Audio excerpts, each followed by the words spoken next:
Good afternoon, and thank you for joining today's Zero Trust for Azure AD Tech Talk. We are pleased to be joined today by Kieran Shepherd, the Principal Solutions Engineer from F5, who will be taking us through the bulk of today's presentation. Just some quick housekeeping before we get going. Attendee lines will be on mute throughout the session. There will be a Q&A at the end, so please do post any questions in the questions window, and they'll be fielded during this Q&A. Everyone will receive the recording after the session. And lastly, we have a feedback survey at the end of the presentation, so would appreciate it if you could take 2 minutes to complete this, as we use these to make sure our webinars are still hitting the mark. So the agenda for today. Firstly, a very short overview of Bytes. We'll then move into the majority of the presentation, which will cover simplifying secure access to any application and extending Azure AD's security capabilities, among other things. We'll then move into our Q&A. So, who are Bytes? In a nutshell, Bytes enable effective and cost-efficient technology sourcing, adoption, security, and management of software, hardware, and cloud services. Bytes have a wide range of expertise, including licensing, SAM, data management, and security, which we're here to talk about today. So, on the security side, we have a wide range of technology partners with the highest level of accreditations with the majority of our vendors. We offer a variety of technical services, hold multiple accreditations, and boast award-winning delivery, which we are extremely proud of. But as I said, it's a short bit about Bytes, so that's enough about us. And let's talk about Azure AD. Over to you, Kieran.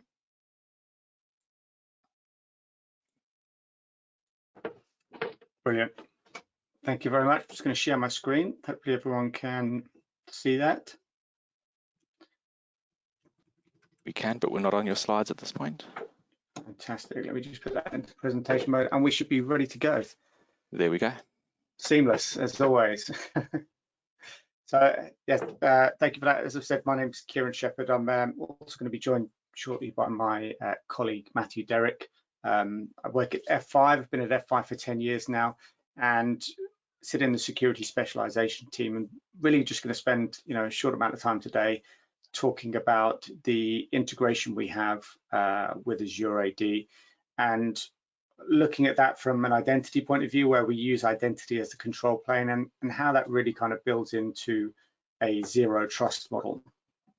Now, I guess we should take a step back a bit and talk about zero trust. And the old approach really was castle and moat, which I was brought up on. We have the onion approach, and when you get past that first layer and you're inside the network, you are essentially given a free reign of you essentially trust but verify. So the remote access of the traditional old days was to get a VPN remote access and then have full network access inside your trusted zone, which would traditionally be your data center.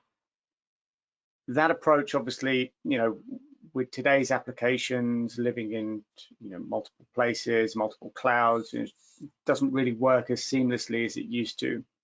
So that perimeter really isn't as simple as a local data center. The mobile workforce as well, as we've seen over the last 12, 18 months, has probably grown exponentially, probably accelerated what was a 5-year time horizon down into about 12 months. So that, of course, is seeing pressure put on how we access our applications, in this multitude of places where they live. And it's not just cloud. I'm talking about public cloud. We've got SaaS-based apps from a lot of the large vendors as well, which we still need to be able to secure and apply the same thought and trust mechanism. So trust but verify, we see that as outdated now, and we moved to a never trust, always verify, and continuously monitor. And that really comes from the zero trust framework. So zero trust, it's not a brand new concept by all means. It was actually coined by Forrester well over a decade ago, and in their thoughts, the idea really is to eliminate the idea of a trusted network. So you don't have a defined perimeter, you apply least privileged access, you scrutinize everything, and effectively treat everybody as if they were untrusted. And I mentioned, zero trust is a framework. It's not a box. You can't buy a zero trust box from F5, stick it in your rack, and that's it. You're compliant. It is a way of thinking about how you approach your application access. Various different frameworks of this. So Google is probably one of the more famous ones with their BeyondCorp. And again, the process there was broadly similar, that to give all of their employees access to all of their applications without requiring VPN remote access. And they do that by just treating as if everybody that accesses an application, whether they're inside or outside a network, is on the internet. So treat them as untrusted, make them, authenticate and authorize, make sure that the device they're connecting to can be checked in terms of security posture, and then only give them the relevant resources that they are asking for, and they're allowed to go back to that kind of least privilege access. Now, we talk about this from a digital transformation point of view, which is something everybody seems to be going through at the moment. And there are some easy steps that we see most customers are going through. And the first is just to make a decision to adopt some type of zero trust policy.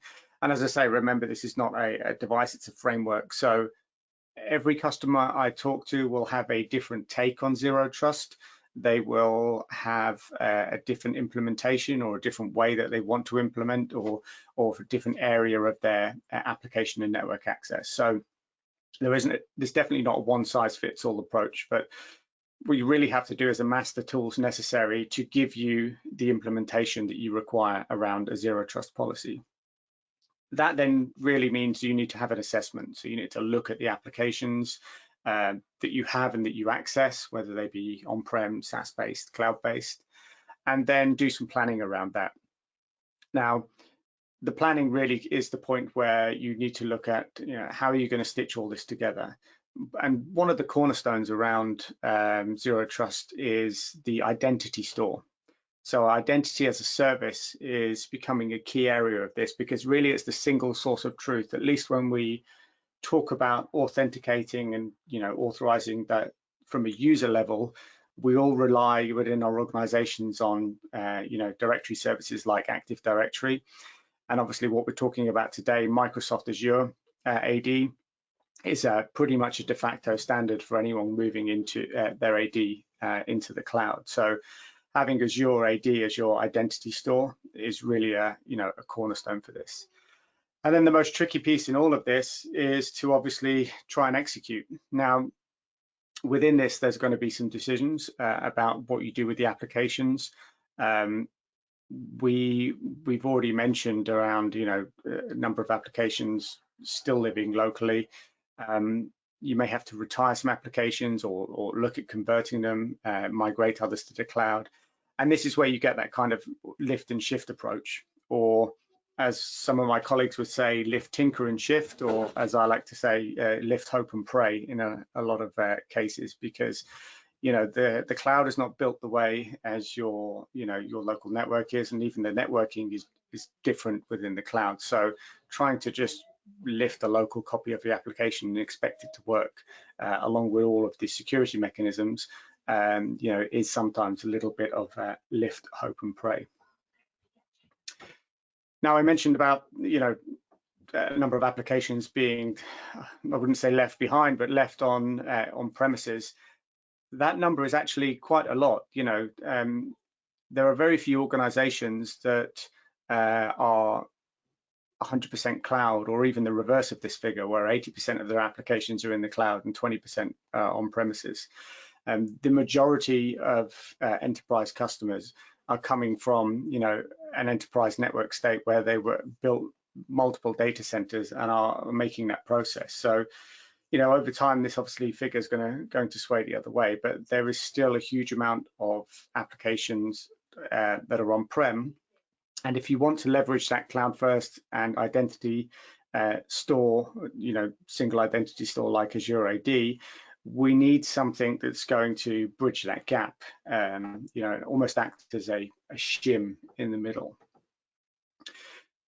From a zero trust point of view, obviously spreading your applications everywhere puts a lot of stress on this particular type of framework. You obviously have to try to look and manage where the apps are located. Then there's the question of, well, okay, well, how are they authenticated? You know, it'd be great if all modern applications just worked with SAML or OAuth straight out of the box, but you can guarantee there's going to be lots of legacy applications within your data center that are, you know, just doing simple authentication or Kerberos, maybe don't support federated access. So, you know, you've got to try and drag those kicking and screaming into your zero trust model, as well as leveraging cloud-based services. And that's really, you know, the challenge that we're trying to kind of overcome here. Now, the best way to achieve any kind of security implementation really is to simplify.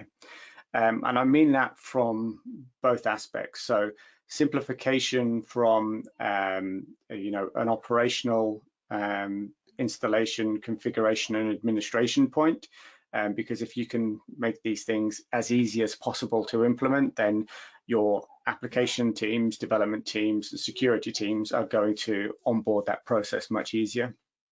But also from, you know, your end user's point of view, if the implementation of zero trust actually doesn't affect their user journey, doesn't affect the way that they access an application, there is far less chance of them, you know, trying to circumnavigate that approach, access applications through the back door, you know, elements of shadow IT, where instead of using the corporate application for file share, they'll go and use, you know, maybe another application that's not on the corporate list. So simplification really is, you know, a key. And we mentioned, you know, a few slides ago that a cornerstone to all of this is to have a centralized, trusted source of user identity. Of course, you know, there are other, you know, other brands out there. Microsoft Azure AD is just one of them, and you may be using others. You know, the point is today we know obviously that a huge amount of our customers are using AD and either have done or are migrating to Azure AD. So, you know, the point of today, and at least the demo that we're going to show you later on, is to show you how that can be simplified. Because as we mentioned, you know, simplification is really, you know, a key to securing our applications from all areas and all sides of the coin here. So from a trusted application access on the F5 side of things, F5 have a product called Application Policy Manager. So for those who are in the know around F5 and have worked with us before, Application Policy Manager is quite a mature product. It's been around with us for probably around a decade now, and came from one of our old legacy products called FirePass, which was the traditional kind of remote access VPN we spoke about at the beginning. Access Policy Manager over the decade has evolved into, you know, remote access, single sign-on box, federated access, and now into an identity-aware proxy, so that we can help, you know, customers that want to implement that zero trust model. We can help them implement that in a simple way. And there are various tools that we've got to allow them to do that. Advanced guided configurations is one of them. We're going to walk through one of those later on with the Azure AD integration. But, you know, when I talk about an advanced guided configuration, if you haven't seen one, it's effectively a wizard style process that allows you to onboard applications so that your access policy manager becomes the proxy for your zero trust. It's obviously identity aware, because it's at this point we will then proxy the authentication and carry out the varying forms of authentication needed to give those clients access to the resources they require. So this obviously helps with different cloud deployments, because we can sit as a centralized proxy and we can talk to all those different clouds. It's you know, it's quite a flexible deployment mechanism. You can deploy it on any of your F5s, whether that be physical, virtual, or even run it straight from a marketplace if you wanted to run it within the cloud. Now, there are a number of tools available to you within the Access Policy Manager that help you, again, achieve the different areas of zero trust and help you implement that. So obviously the first thing and key one is to verify a user identity.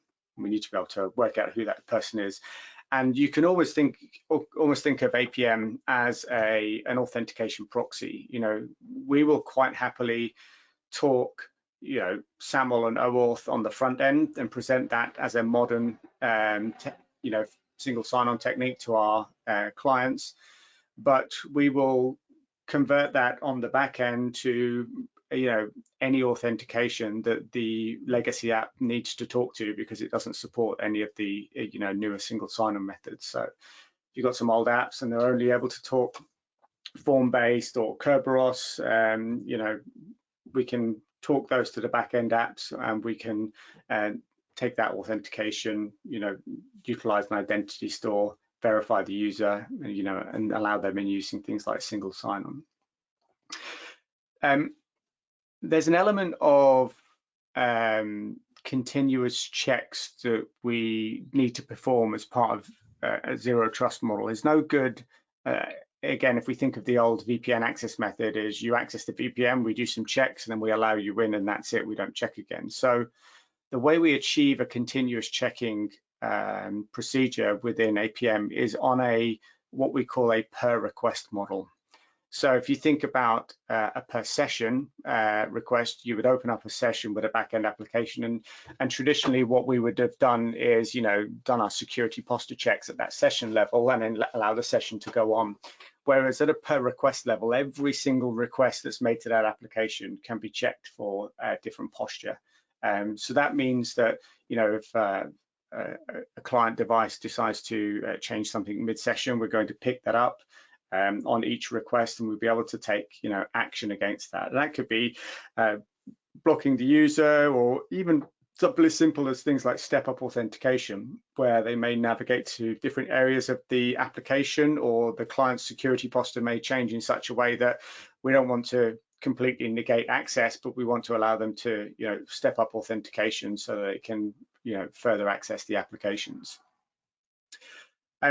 We have some tools available to allow you to integrate with third-party risk engines as well. And I say risk engines, effectively any third-party tool that can consume an API request. So we effectively have an API client that we can trigger within the policy, and we can have that as, if you want, as part of the pre-authentication request. So if I give you an example, a client may try to log on, we could do some simple checks on our side, and then we might send an API call to maybe an MDM vendor and say, hey, look, can you give me the security posture of this client? So not only do we have the information that we're looking at through the client session, but we have some device information, maybe geo ring fencing, the camera's turned on when it shouldn't be, based on the MDM vendor, and we can integrate that as part of our decision-making process on what resources they should be allowed to have.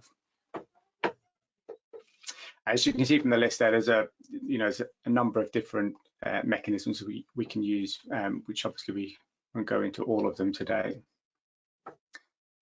Now, as part of the integration with Azure AD, the idea is to integrate with their hybrid access or secure hybrid access. We want to be able to take a client's or customer's application, a legacy application that's not sitting in the cloud, not sitting in Azure, and apply authentication to it so that wherever they log in, whether it's Microsoft or through the APM, they have access to that application just as they would with any other cloud app. So you'd be able to see them in your local federated screen or in your Microsoft My Application screen. Apologies about any background noise. You can imagine it's that time of day when the kids come home. So just click onto here. Now, as I mentioned, this is part of the secure hybrid architecture around the Microsoft piece, and we're sitting over here on the right-hand side. I talked about that, almost an authentication gateway here where we can talk, legacy to the back-end applications. But fundamentally, what we want to do is that the client to be able to sign in. This triggers an authentication response from Microsoft Azure, whether they sign in, by going to the app directly or into, Azure My Applications. They then have a verification access attempt, and then they get given the access to the application. Now, what we're talking about here is not effectively a new concept. If we look at the traffic flow, it's broadly similar to what we could have achieved probably in the last 2 or 3 versions with F5, because we've supported SAML for a number of years now, and that integration with Azure has been there from the word dot. Microsoft are a big partner of F5, so that our offices are across the water over in Seattle. It's a long history there, but the reason that we're talking about this today is, again, going back to that point of simplicity. What we've done with the Azure AD integration today is to really make this integration as simple as possible. So you remove as much of the manual approach on both sides of the configuration. So that means going into the Azure AD portal, configuring the SAML integration there, then dropping onto the Access Policy Manager, configuring all the settings there, and then trying to bind them all together. We're trying to make this as a seamless, simple approach, so customers can just onboard those legacy applications with literally a few clicks.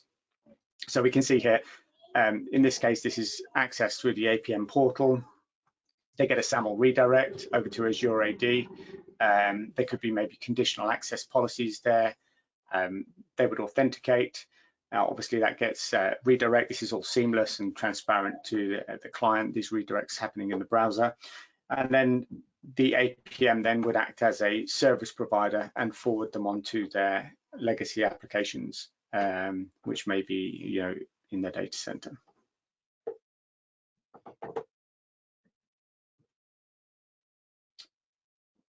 Okay, there we go. And now, from a user experience, as I mentioned, we spoke about accessing this via the Microsoft My Applications page. So the configuration will actually pull that in as an enterprise application so that you can access it via that service, that portal service. Or, if you've seen this before, this is the F5's version of the My Applications. This is the application portal on Access Policy Manager. You can still log on there, and we'll be able to access them through the Access portal.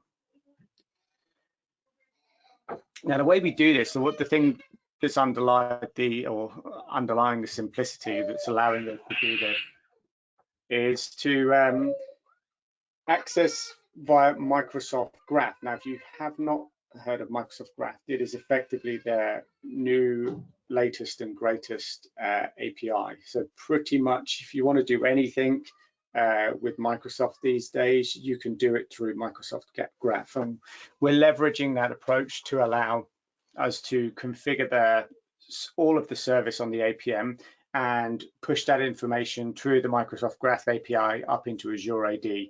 And that's why we only have to manage the configuration on one side of the coin. So in this case, an APM, which a customer may have had for accessing their traditional applications anyway. I mentioned about conditional access as well. This is something that we've got in preview as well, and my colleague Matt, who's on the call, might be able to speak a little bit more about that in the Q&A section. So, how are we doing for time? We're not too bad. So, we're going to pray to the demo gods now, and let's see if we can show you. So I don't know if there's any questions before we go on to the demo, or if you just want me to crack on to the demo there. Sorry, Kieran, we have had one question that's come in, and it might be worth answering now. Yeah, sure. So I believe it came in around the F5 big IP APM plus Microsoft Azure Active Directory slide that you had. Okay. So the question is this not all provided already by Azure AD conditional access mechanisms and Intune MDM? Probably around this one. Yeah, so absolutely. As we said,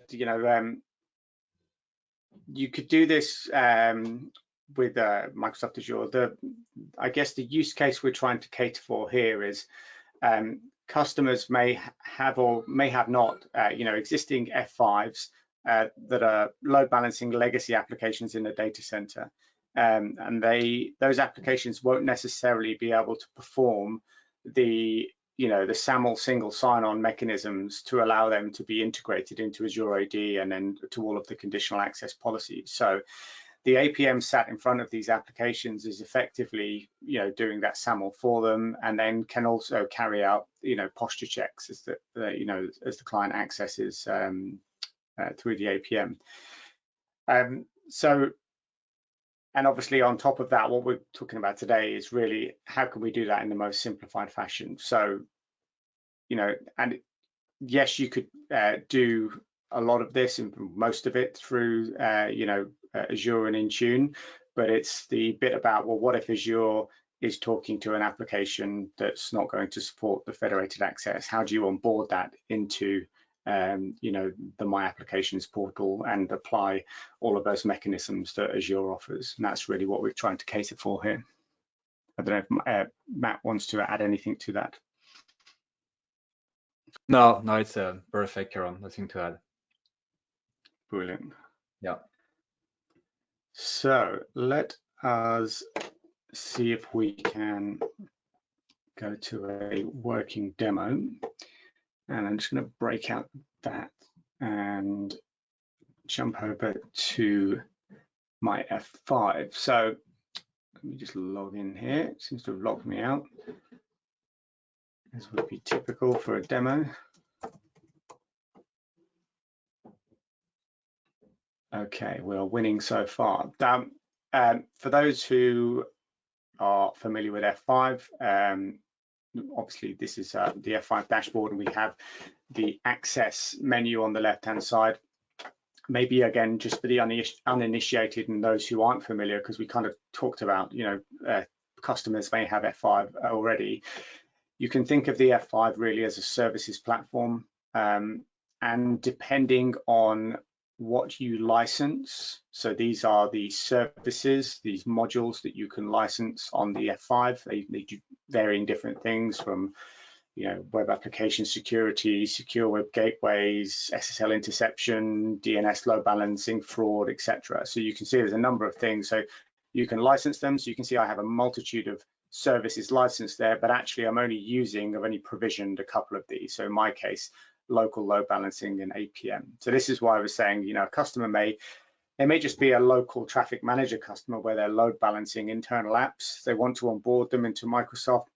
They can just turn on, license, and provision this access policy manager, and then they can start utilizing the services we're going to show now to help to onboard that application. So when you license and provision the APM piece, you will get access to this menu that will appear here on the left-hand side called Access. And this is where there are a number of different tools and bells and widgets through federation. You can see we've got SAML and OAuth there, secure web gateways, access control lists, single sign-on functionality.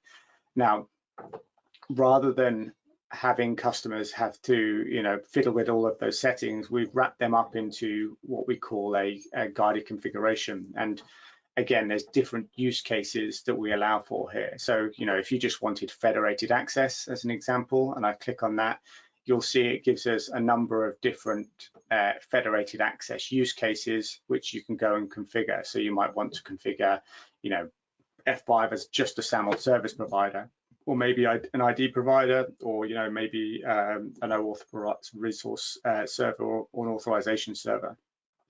We mentioned about that zero trust model earlier, about being able to simplify and onboard applications into, a zero trust architecture, and that's this identity aware proxy mechanism that we spoke about there. And there's also other elements around what the access policy manager can do around, specific use cases like API protection and credential protection as well, where we are doing some very clever things around encrypting clients' credentials as they're being typed into the keyboard. We're encrypting them at the client side, so within the browser at the keystroke level. And this is to get around attacks like, the magic art attacks, which are use client-side form jacking techniques, or man in the browser style Trojans like TrickBot and Timber. So you can see what I mean. It's a services platform, and even within each service, like Access, there are a multitude of services and use cases that we can utilize and allow customers to use within their tool set. Now, the Microsoft integration, the one we're talking about today, that's the Azure AD application onboarding. That's the one that we're going to use today. Now, what I've done, just for obviously brevity, because we don't have a huge amount of time to walk through every single click in the config, we've pre-built a couple of applications here. So if I just go to this Blue Sky application, and while it's doing that, what we've effectively got is a client going to utilize Azure AD. I've actually got an application already set up in Azure. It's just a WordPress application, and then I've got a couple of legacy applications, my vanilla, my Blue Sky app, sitting in my local data center behind F5, behind the APM. Now, I go to my test desktop, and I should have WordPress using. That should be working fine. That's the one that's already set up within Azure. But we'll see these Blue Sky applications, they're currently not working. They're not set up for any external access at the moment. And that's what we're going to try and onboard for this session. So I've just clicked on that Blue Sky AGC that I've kind of pre-warmed up and pre-configured, and we can go through these settings. So it's a very simple process. Now, the first thing you will notice on the right-hand side here is that there are some required permissions to register the application against Azure AD. And that's because, if you remember, I said we are effectively using the Microsoft Graph API, and there are some permissions needed on the Azure side. So you will need to go into your Azure portal and configure or look at those settings and make sure that they're configured so that you have the relevant read-write access. And F5 tells you here, these are the permissions that you will need so that this particular advanced guided configuration will work.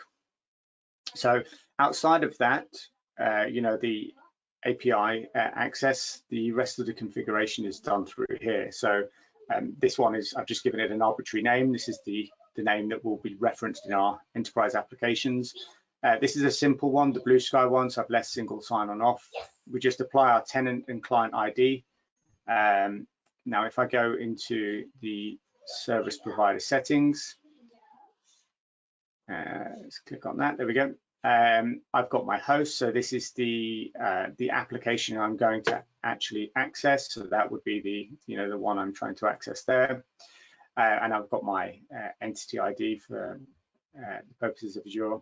And then in the AD settings, you'll have a menu of 3 different options here. So I've clicked Azure AD. I've got my display name, how I want that to appear. For the SAML signing certificates, I'm just going to use my inbuilt self-signed certificate. So obviously, when I access the application the first time, I'm going to get a self-signed certificate error from the browser. Obviously, in a real-world application, these would be your CA-signed public certs that you could put here. And from the same screen, I can actually onboard my users and my groups. So because we've got that hook in to the Azure AD, it will actually, make an API connection and be able to grab the users. So I can, add my users from here, and it will push them as part of that configuration. So I've just added a user 1, and I've added my F5 domain user as well, which is k.shepherd. Now, the virtual server screen is the effectively saying what is the legacy application that sits behind the F5 that I want to onboard. So in the days, of when you were load balancing an application, what we call this is a virtual server. This is our abstraction. We're representing the app via a virtual server, and because obviously in the background, the real application could be one or many physical servers with IP addresses. So this is the virtual server that's representing the backend app. In this case, we're going to the actual backend app. In our case, is not available to use SSL, but we're going to front that application with SSL. And if anyone tries to come on port 80, we'll just redirect that, and then we'll just use one of our client SSL profiles for that. And you'll see in the pool, so this is how the F5 accesses the backend application. That's the physical server of my Blue Sky app, and you'll see it's just listening on port 80 internally. So again, these may be applications that just don't have the capability to run SSL, or maybe they run SSL, but they can only run older, legacy SSL version 3, TLS 1.0 protocols, which is not going to cut the mustard in today's, vulnerability scans. It's going to flag up. So, you may want to front that with obviously, higher security enhancements there. The last screen here is just some simple information about session enhancements, so things like timeouts, policy timeouts, inactivity timeouts, maximum number of concurrent users that you want to allow on. And then it finally gives you a summary screen. So you can see 6 screens there that we went through for some simple information. And then if I go to my enterprise applications and just filtered down, there should be a number of these. If I just do K-Shep, there's obviously nothing in there at the moment. So what we should do, if the demo gods are working today, we'll deploy that. That'll take a few seconds. That's obviously utilizing now the API, pushing that information up. And if I refresh this screen, fingers crossed, there we go. So there's the objects that were just created. I've got my Blue Sky application. If I click on that, I should be able to, now I've gained some information. Now I've not done anything around single sign-on, so there won't be anything in here for this particular app. We've got some SAML information, but if I look at the users in groups, there's those 2 users that I've pushed on. And now if I actually try and access this again, hopefully, we should have successfully onboarded. There we go. Now, reason it didn't give me a login screen because about 5 minutes before we started, I was just testing the demo work, so it's just cached my credentials there. But what you will see is obviously from an AD point of view, I've utilized this user. I can see my login there. From the F5 point of view, if I just go to my overview sessions, you'll see I've got a current session there. That was created 8:09. I'm on, my box is in Amazon Seattle, so 8:09 there, so a couple of seconds ago.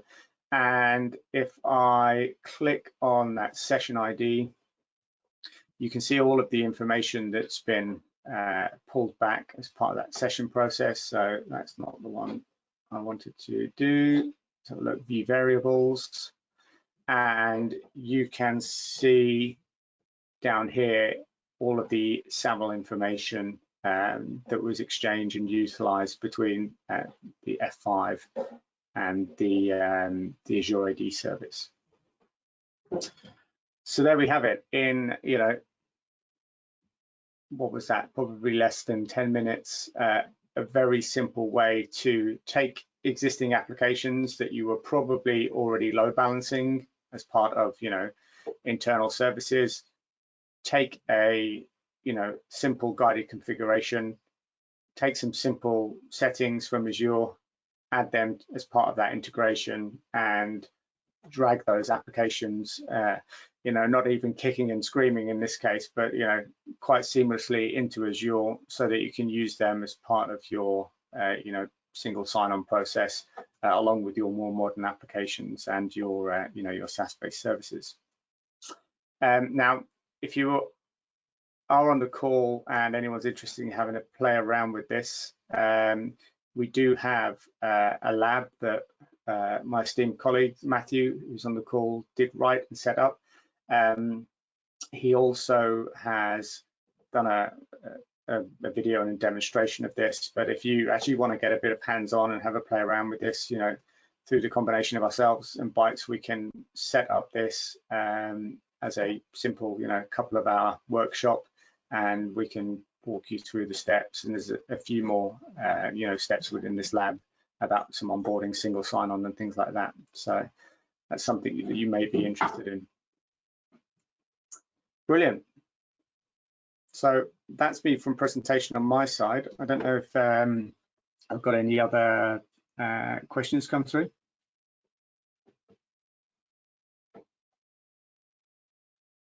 Yes, so we have had a few other questions. Before I go into them though, I just want to ask if you do have any more questions, please do put them into the questions box on the right-hand side of your screen, and we'll definitely pose them to our presenters.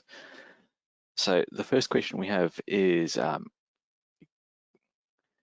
we use Azure AD conditional access in such use case? I'm not sure exactly what that is referring to.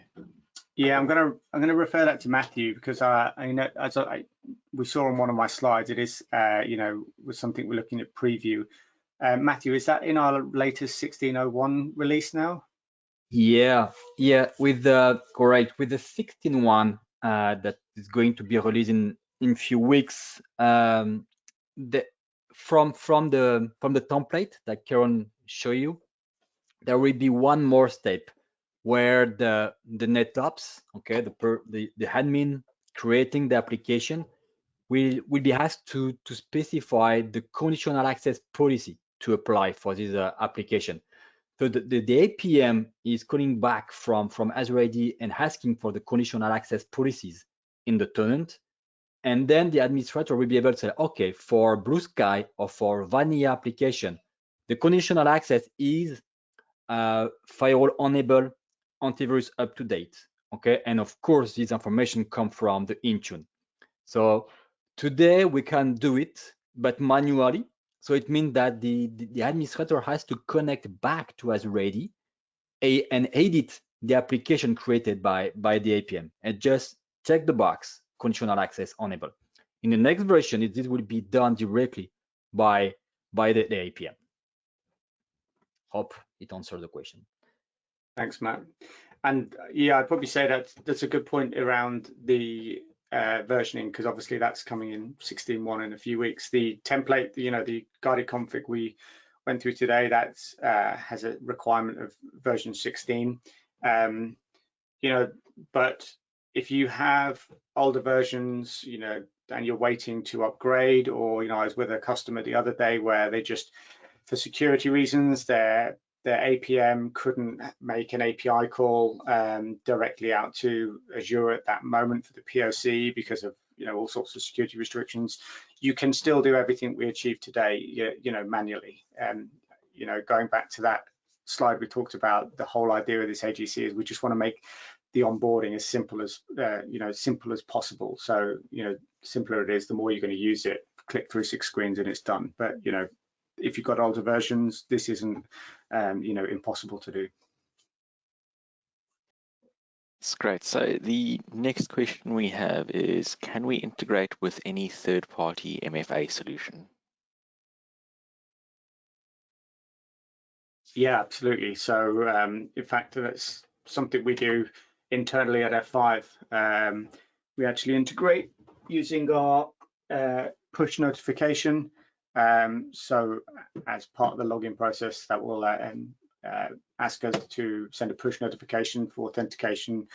There aren't any restrictions on vendors we work with, you know, as long as they support the standard, you know, process and protocols for integrating MFA. Matt, I don't know if you know of any restrictions or any vendors that we've have any issues with. I think it's fairly straightforward, right? No, straightforward. As long as they are SAML or Radius compliant, straightforward. Yeah. Brilliant. Great. So the last question we've got so far is, can you explain how the continuous device posture check works? Yeah, so that goes back to what we were saying about how we've moved from a per session to a per request. Now, I'm not sure if I'm still sharing my screen. Can you still see it? Well, I can switch over to you if you would like. Yeah, if you want to quickly switch over, I'll just share my screen again. Let me know when you can see that. Yes, we can. Great. So what we've got here is you can see at the top here, we've got access profiles and we've got per request policies. So I could actually, as part of my check, create just give it a random name there. Hold on, I've got to put a language in, a per request policy. And every single request that comes through, I'm now able to continuously carry out checks. And those checks could be, posture checks, security checks. Now, if you haven't seen APM before, we have a really nice feature. And in fact, let me just see if I can show it on the access profile. Let me see if I can show you with something in it. And they look like flowcharts. So here's a very simple one. We come in, start, we hit something called a macro policy. So here's the macro policy expanded. In this particular policy, we do some SAML authentication, and if they fail that, they get hit deny. That's their final chain. If they hit successful, then we assign some variables for our single sign-on, and then they move to the out. Now, obviously, takes them down this branch, and that goes into, allow them to the backend application. Now, that's on a per session when they log in. We can do the same thing for every single request that comes through that application. So I just need to hit the plus button, and you'll see from here, I have varying different tabs where I can do some checks. So I could do maybe some authentication checks. I can assign some resources. I can do some endpoint security checks, geolocation checks, OS checks, etc. I can do some classification, analytics, there's various general purpose things. Or I can even do some really complicated stuff like, write an I rule that goes and triggers a load of other, Boolean algebra that needs to complete before the client goes on. Or, this is the place where we mentioned about integrating with third-party services. This is the place where you could say, right, at this point in the decision-making process, fire off an API call to, vendor X and get the result. And based on that result, send me down leg A, leg B, or leg C of the decision-making chain. So it's a really nice way to visualize your security policy. But that's really the key to it, is because on this particular element, it's a per request policy as opposed to a per session policy. And that's how we do it continuously. That's great.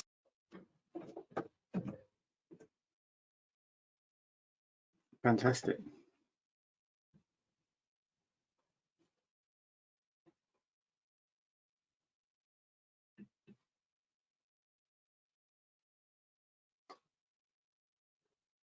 Are you still there? Yes, sorry, I did the classic mute and talk. So I think that's all the questions that have come in. If you do have any more questions after the webinar, please don't hesitate to send them to tellmemore@bytes.co.uk, and we'll be sure to get them answered as quickly as possible. But yeah, and we'll send you the recording after the session. Thank you to our presenters. I found it quite interesting, and I'm sure everybody on the call did too. And we look forward to the next one with you. Thanks. Bye. Brilliant. Thanks, everyone.